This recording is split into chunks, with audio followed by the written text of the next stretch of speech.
भुटानी शरणार्थी प्रकरणका आरोपितहरूको पासपोर्ट जफत गर्न रासपाको माग। नक्कली भुटानी शरणार्थी प्रकरणमा जोडिएका आङतावाले गरे आत्मसमर्पण। टोपबहादुरलाई 3 दिन हिरासतमा राख्न अदालतले दियो अनुमति। सरकारले विकास ऋणपत्र मार्फत 10 अर्ब आन्तरिक ऋण उठाउने। तपाईहरू साँच्चै भ्रष्टाचारको विरुद्धमा लड्न तयार हो? ल हात खडा गर्नुहोस्। ज्ञानेन्द्र शाहीको भनाई। राजस्व बढाउन पसल पसल गएर व्यवसाय दर्ता गर्ने काठमाडौँ महानगरको तयारी। भ्रष्टाचारमा 5 वर्षे हदम्याद राख्ने प्रस्ताव विरुद्ध नेवी सङ्घको प्रदर्शन। टोपबहादुर विरुद्ध नाराबाजी गरेपछि तारा बराल पक्राउ। मुठीभर मान्छेका छोराछोरीले मात्रै खर्च गरेर पढ्न पाउँछन्। विप्लवको भनाई। नौजवान विद्यार्थीबाट अर्को एउटा गङ्गालालको आवश्यकता परेको छ। विप्लव। अनामनगरको क्रान्ति भवनमा महानगरले चलायो डोजर। टोपबहादुर रायमाझी पक्राउ परेको जानकारी सदनलाई गराइयो। सशस्त्र युद्धका अनुभवी कमान्डर रायमाझी सेल्टर चेन्ज गर्दा यसरी समाति। सगरमाथा चुचुरोसम्म पुरा भयो रोल फिक्सिङ। आरोहणका लागि बाटो खुला। नक्कली शरणार्थी प्रकरणमा राष्ट्रद्रोहको मुद्दा चलाउन माग गर्दै रासपा सांसद श्रेष्ठद्वारा सङ्कल्प प्रस्ताव दर्ता। सांसद बजगाईको प्रश्न। विदेश गएकाले घरमा मोबाइल ल्याउन पनि नपाउने। भ्रष्टाचारीलाई कारबाही गर्न सरकारले गुणा कमाउँदैन। प्रधानमन्त्री प्रचण्डको भनाई। मेलम्ची खानेपानी वितरण जेठ 5 गतेदेखि बन्द हुने। मेलम्चीको पाइप फुट्दा वीर अस्पताल क्षेत्र जलमग्न। संसदमा आर्जु राणाको गर्जन। मेरो चरित्र हत्या गरियो। प्रधानमन्त्री प्रचण्ड विदेशीको इसारामा चलेपछि सरकार छाड्यौं। लिङदेलको भनाई लगायतका अझ दिनभरका केही महत्त्वपूर्ण ब्रेकिङ न्युजहरूको साथमा म उपस्थित भएको छु। दर्शकवृन्द नमस्कार अनि हार्दिक स्वागत छ। तपाईहरू यति बेला इन्फो खबर मिडियाको न्युज अपडेट हेर्दै हुनुहुन्छ। आज पनि केही महत्त्वपूर्ण खबर अपडेटहरू लिएर म सन्तोष उपस्थित भएको छु। पुरा समाचार महत्त्वपूर्ण भएकाले अन्तिमसम्म हेरी हाम्रो हौसला सुरु भिडियोमा एक लाइक गर्दै सक्दो सेयर गर्न नबिर्सिनुहोला। दर्शकवृन्द, राष्ट्रिय स्वतन्त्र पार्टी रासपाले नेपाली नागरिकलाई नक्कली भुटानी शरणार्थी बनाएर अमेरिका पठाउने कार्यमा संलग्नको राहदानी जफत गर्न माग गरेको छ। सोमबार एक विज्ञप्ति जारी गर्दै रासपाले यो प्रकरण सङ्गठित ठगी र राज्यविरुद्ध अपराध भएको समेत बताइएको छ। यो प्रकरण केवल भ्रष्टाचारको मुद्दा होइन, एक सङ्गठित ठगी राज्यविरुद्धको अपराध हो, राष्ट्रघाती कार्य हो। यो मानव तस्करीको नवीन रूप हो। ठगी हो, भ्रष्टाचार विरुद्धको संयुक्त राष्ट्र सङ्घीय महासन्धि, अन्तर्देशीय सङ्गठित अपराध विरुद्धको संयुक्त राष्ट्र सङ्घीय महासन्धि लगायतका अन्तर्राष्ट्रिय सन्धि सम्झौता समेतको उल्लङ्घन हो। यस्ता अपराधलाई भ्रष्टाचारको रूपमा मात्र हेरिनु प्राप्त हुँदैन, रासपाको विज्ञप्तिमा भनिएको छ। त्यस्तै नक्कली भुटानी शरणार्थी प्रकरणमा पक्राउ परेका नेकपा एमालेका निलम्बित नेता टोपबहादुर रायमाझीलाई हिरासतमा राख्न अनुमति दिइएको छ। सो प्रकरणमा उनको संलग्नताबारे थप अनुसन्धान गर्नका लागि जिल्ला अदालत काठमाडौँले उनलाई 3 दिन हिरासतमा राख्न प्रहरीलाई अनुमति दिएको हो। जिल्ला अदालतका न्यायाधीश केशव प्रसाद अधिकारीले रायमाझीलाई 3 दिन हिरासतमा राखेर अनुसन्धान गर्न अनुमति दिएका हुन्। आइतबार साँझ पक्राउ परेका रायमाझीलाई आज प्रहरीले अदालतमा उपस्थित गराएको थियो। त्यस्तै काठमाडौँ महानगरपालिकाले राजस्व बढाउन पसल पसल गएर व्यवसाय दर्ता गर्ने तयारी गरेको छ। सोमबार बसेको 15औं कार्यपालिका बैठकमा महानगरका प्रमुख बालेन शाहले वडामा गएर दर्ता गर्न व्यवसायीले झन्झटिलो मान्ने हुँदा पसल पसल गएर व्यवसाय दर्ता गरिदिने बताएका हुन्। होम डेलिभरी सरकार महानगरको नीतिमै भएको र कतिपयलाई वडामा आएर लाइनमा बसेर व्यवसाय दर्ता गर्न झन्झटिलो हुने हुँदा यो कार्यक्रम ल्याइएको हो। उनले भने यस्तै नागरिकको व्यवसाय दर्ता गरिदिएर अनलाइन प्रणालीबाट वार्षिक शुल्क तिर्न पनि सिकाइने उनले बताए। बैठकमा राजस्व समितिका अध्यक्ष नवराज पराजुलीले धेरै मानिस करको दायरामा आउन बाँकी हुँदा उनीहरूलाई अभिप्रेरित गर्ने उद्देश्यले टास्क फोर्स बनाएर वडा समिति मार्फत वडामा काम गर्ने कार्यक्रम पेश गरेका थिए। त्यस्तै नक्कली भुटानी शरणार्थी प्रकरणमा राष्ट्रद्रोहको मुद्दा चलाउन माग गर्दै संसद सचिवालयमा सङ्कल्प प्रस्ताव दर्ता भएको छ। राष्ट्रिय स्वतन्त्र पार्टीकी सांसद समुना श्रेष्ठले हिजो सोमबार संसद सचिवालयमा सङ्कल्प दर्ता गराएकी हुन्।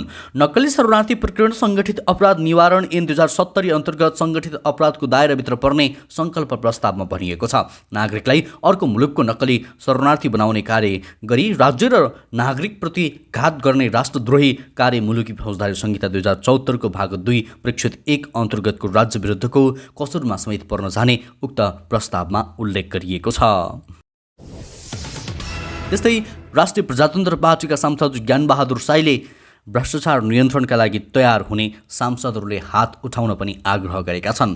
बुधबार प्रतिनिधि सभा बैठकमा बोल्दै उनले भ्रष्टाचार नियन्त्रणको गर्नका लागि तयार हुने सांसदलाई हात उठाउन आग्रह गरेका हुन्। उनले भ्रष्टाचार नियन्त्रणका लागि सडक आन्दोलनभन्दा संसद आन्दोलनको खाँचो समेत रहेको बताए। उनले भने, तपाईहरू साँच्चै भ्रष्टाचारको विरुद्धमा लड्ने हो भने पार्टी पङ्क्ति दल सिद्धान्तभन्दा माथि उठेर कानुन बनाउन तयार हुनुहुन्छ? यदि हुनुहुन्छ भने ल म आज हेर्न चाहन्छु, हात खडा गर्नुहोस्। ल हात खडा गर्नुहोस्। हुनुहुन्छ कोही? साईले भ्रष्टाचारीलाई न्यूनीकरण गर्न, भ्रष्टाचार गर्नेहरूको 3 पुस्ते सम्पत्ति हरण गरी आजीवन कारावास भोग्ने कानुन यही संसदबाट बन्ने हुनाले संसद आन्दोलनको साटो, सडक आन्दोलनको साटो संसद आन्दोलन गर्न उपयुक्त हुने तर्क गरेका थिए। त्यस्तै त नेपाल विद्यार्थी सङ्घले भ्रष्टाचारमा 5 वर्षीय हदमात राख्ने प्रस्ताव विरुद्ध प्रदर्शन गरेको छ। नेवी सङ्घका पूर्व अध्यक्ष रञ्जित कौरको नेतृत्वमा सम्पत्ति हिनामिना बाहेकमा 5 वर्ष हदमात लाग्ने विधेयकको विरोधमा नेवी सङ्घले नयाँ बानेश्वरमा प्रदर्शन गरेको थियो। उक्त विधेयक संसदमा विचाराधीन छ। विरोधका क्रममा निषेधित क्षेत्र प्रवेश गर्न लागेपछि प्रहरीले हस्तक्षेप गरेको थियो। भ्रष्टाचारमा 5 वर्षीय हदमात राख्ने प्रस्ताव विरुद्ध शान्तिपूर्ण प्रदर्शन गरेर सक्ने फर्कने क्रममा प्रहरीले हस्तक्षेप गर्यो।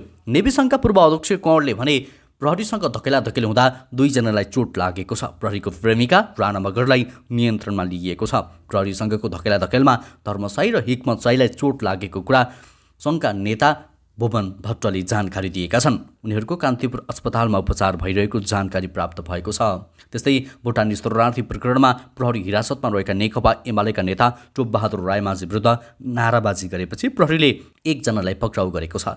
सोमबार जिल्ला अदालतमा म्याद थपका लागि रायमाझीलाई उपस्थित गराउँदा रायमाझी विरुद्ध नाराबाजी गरेपछि प्रहरीले तारा बराललाई पक्राउ गरेको हो। काठमाडौँ जिल्ला अदालत परिसरमा बरालले नाराबाजी गरेपछि प्रहरीले उनलाई पक्राउ गरेको हो। बरालले भ्रष्टाचारी मुर्दाबाद भनेर नारा लगाएकी थिइन्। बराल आफूलाई सामाजिक अभियन्ताको रूपमा चिनाउँदै भ्रष्टाचार र बेथिति विरुद्ध विभिन्न आन्दोलनमा सहभागी हुँदै आएकी छन्। त्यस्तै त राष्ट्रिय प्रजातन्त्र पार्टी राप्रपाले प्रमुख राजनीतिक दलहरूका सत्ता केन्द्रित क्रियाकलापका कारण मुलुक गम्भीर सङ्कटतर्फ उन्मुख भएको बताएको छ। सोमबारबाट काठमाडौँको दुम्बारा स्थित पार्टी केन्द्रीय कार्यालयमा सुरु भएको पार्टीको केन्द्रीय समितिको बैठकमा पार्टीको राजनैतिक प्रतिवेदन प्रस्तुत गर्दै पार्टी अध्यक्ष राजेन्द्र प्रसाद लिङ्गदेलले प्रमुख राजनीतिक दलहरूका सत्ता केन्द्रित क्रियाकलापका कारण मुलुक गम्भीर सङ्कटतर्फ उन्मुख भएको बताएका छन्। उनले मुलुकका 3 प्रमुख अङ्गहरूका बीच रहनुपर्ने शक्ति नियन्त्रण र सन्तुलनको व्यवस्था ध्वस्त भएको जिकिर गरे। कमजोर अर्थतन्त्र, बढ्दो युवा बेरोजगारी, राज्यका सबै अङ्गमा भ्रष्टाचार र भ्रष्टाचारमा प्राय सबै प्रमुख राजनीतिक दलहरूको संलग्नता, वैदेशिक नीतिमा आएको असन्तुलन, सामान्य अवस्था नरहेको राप्रपाको ठहर रहेको छ। वैदेशिक सम्बन्धलाई सत्ता आरोहणको रूपमा प्रयोग गर्ने आलो काँचो व्यवहारका कारण नेपालको वैदेशिक सम्बन्ध पूर्ण रूपमा खलबलिन पुगेको उनले बताएका छन्। त्यस्तै काठमाडौँ महानगरपालिकाले अनामनगर स्थित नेपाल कौन मुकाम कराते डो केन्द्रीय कार्यालय रहेको भवनमा डोजर चलाएको छ। महानगरकै मातहतमा रहेको उक्त भवन महानगरपालिकाको निर्णय अनुसार नै डोजर चलाएर भत्काउने काम भएको महानगर प्रहरी उपरीक्षक मनोज लामिछानेले जानकारी दिएका छन्। भवन साँघुरो र व्यवहारिक नभएका कारण भत्काइएको उनले बताए। महानगरकै निर्णय अनुसार भवन भत्काइएको हो। अब नयाँ बनाउने कि के गर्ने भन्ने विषयमा महानगरले नै निर्णय गर्ला, लामिछानेले भने। त्यस्तै त नेपाल कम्युनिस्ट पार्टीका महासचिव नेत्र विक्रम चन्द विप्लवले बहुदलीय व्यवस्थाले शिक्षालाई व्यापारको वस्तु बनाएको बताएका छन्। सोमबार विद्यार्थी दिवस र अबको बाटो वैषयिक अन्तर्क्रिया कार्यक्रममा बोल्दै महासचिव विप्लवले बजारमा पुगेको शिक्षाले समानता र अधिकार नहेर्ने बरु नाफा घाटा मात्र हेर्ने उल्लेख गरेका छन्। उनले 21औं शताब्दी वैज्ञानिक व्यवस्थापनको शताब्दी रहेको भन्दै यो शताब्दी लुटेराहरूको शताब्दी हुन नसक्ने स्पष्ट पारेका हुन्। महासचिव विप्लवले अहिले युवाहरूमा वितृष्णा र निराशा छाएको भन्दै त्यसलाई अब चिर्ने गरी अघि बढ्न जरुरी रहेको पनि बताए। उनले नेपालमा मुठ्ठीभर मान्छेका छोराछोरीहरूले मात्रै लाखौँ खर्च गरेर पढ्न पाउने र सामान्य नागरिकका छोराछोरीले पढ्नै नपाउने अवस्था रहेको बताए। 21औं शताब्दी वैज्ञानिक व्यवस्थापनको शताब्दी हो, यो लुटेराहरूको शताब्दी हुन सक्दैन। हाम्रो चुनौती छ, युवाहरूमा वितृष्णा र निराशा छ। 15 वर्षसम्म हामीले हेऱ्यौँ केही हुन सकेन, बहुदल आयो, बहुदलले स्वतन्त्रता त दियो तर शिक्षालाई बजारीकरण गरियो। शिक्षा हरेक नागरिकको नैसर्गिक अधिकार हो उनले भनेका छन्। त्यस्तै नेपाली काङ्ग्रेसका सांसद राजेन्द्र बजगाईले विदेशबाट स्वदेश फर्कनेहरूले घरमा परिवारका सदस्यहरूका लागि उपहारमा मोबाइल ल्याउन पनि नपाउने हो भन्ने प्रश्न गरेका छन्।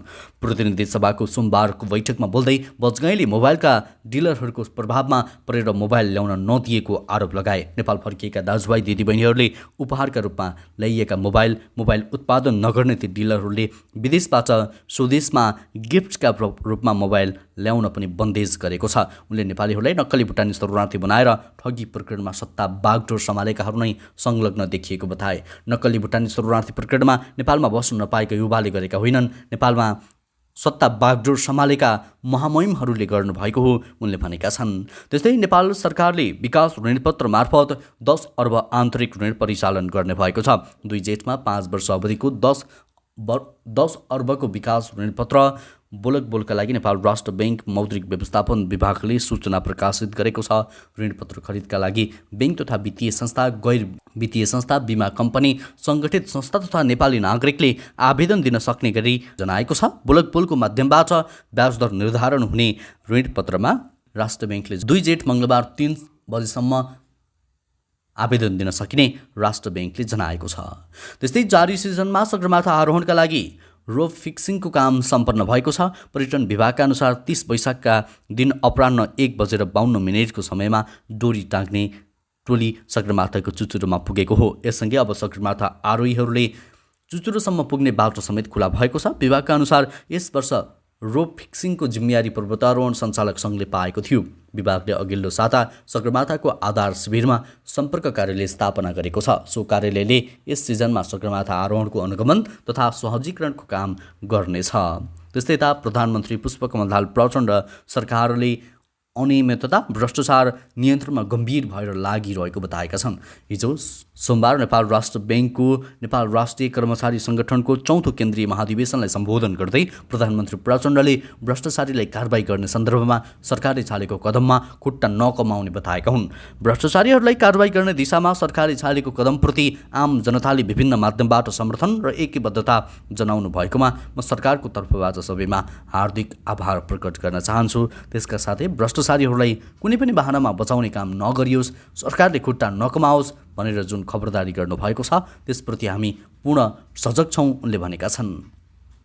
त्यस्तै नेपाल कम्युनिस्ट पार्टीका महासचिव नेत्र विक्रमचन्द्र विप्लवले नेपालमा समाजवादको विकल्प नभएको बताएका छन्। विद्यार्थी दिवस र अबको बाटो विषय कार्यक्रमलाई सम्बोधन गर्दै चन्दले समाजवाद बिना नेपालको भविष्य खोज्ने हो भने देश अझै बर्बादीतर्फ जाने उनको भनाइरहेको छ। समाजवाद बिना नेपालको भविष्य बन्छ भन्ने कसैलाई लागेको छ भने अझै डुब्ने हो, त्यो अझै सिद्धिने हो, अझै ध्वस्त हुने हो। नेपालको अगाडिको विकल्प भनेको समाजवादको विकल्प हो, हामीसँग त्यो छ। काङ्ग्रेसले पनि लोकतान्त्रिक समाजवाद भन्छ, हामी कम्युनिस्टहरूले त भन्ने नै भइहाल्यौँ उनले भने। अहिले लोकतन्त्रको चपेटामा परिरही समाजवाद कम्युनिस्टहरूको घाँटीमा अड्किएको उनले बताएका छन्। कम्युनिस्टहरू समाजवादबाट विमुख हुन नसक्ने उनको भनाइरहेको छ। अहिलेको लोकतन्त्रको चपेटामा परेर कम्युनिस्ट नेताहरूको घाँटीबाट समाजवाद अड्केर आउनै सकेको छैन। समाजवाद हाम्रो आदर्श हो नि, समाजवादबाट हामी कसरी विमुख हुन सक्छौँ उनले प्रश्न समेत गरे। त्यस्तै समाजवादी पार्टीका अध्यक्ष एवं पूर्व प्रधानमन्त्री डाक्टर बाबुराम भट्टराईले भ्रष्टीकरणको पक्ष पोषणमा लागेमा आगामी दिनमा जनताले नकार्ने बताएका छन्। सोमबार विद्यार्थी दिवस र अबको बाटो विषय कार्यक्रमलाई सम्बोधन गर्दै डाक्टर भट्टराईले अब अहिले युवाहरूले नयाँपन खोजिरहेकाले नयाँपन खोजे पनि विकल्प के हो भन्ने पहिल्याउन नसकेको टिप्पणी गरी वाम शक्तिहरू आगामी दिनमा पनि हिजोकै गाथा गाएर बसेको खण्डमा जनता आफूहरूबाट अलग हुने उनको भनाइरहेको छ। युवामा असन्तुष्टि नयाँपन खोजिराखेका छन्, त्यसले गर्दा उनीहरूले अहिले नयाँको कुरा त गरेका छन् तर विकल्प के हो ठम्म्याउन सकिराखेका छैनन्। यस्तो बेलामा हामीले हिजोका क्रान्तिकारी शक्तिहरूले समयानुकूल आफूलाई रूपान्तरण गर्न सकेनौँ र हिजोकै मात्र गाथा गाएर बसिराख्यौँ भने जनता हामीबाट अलग हुन सक्छन्, त्यो खतरा मैले देखिरहेको छु उनले भने।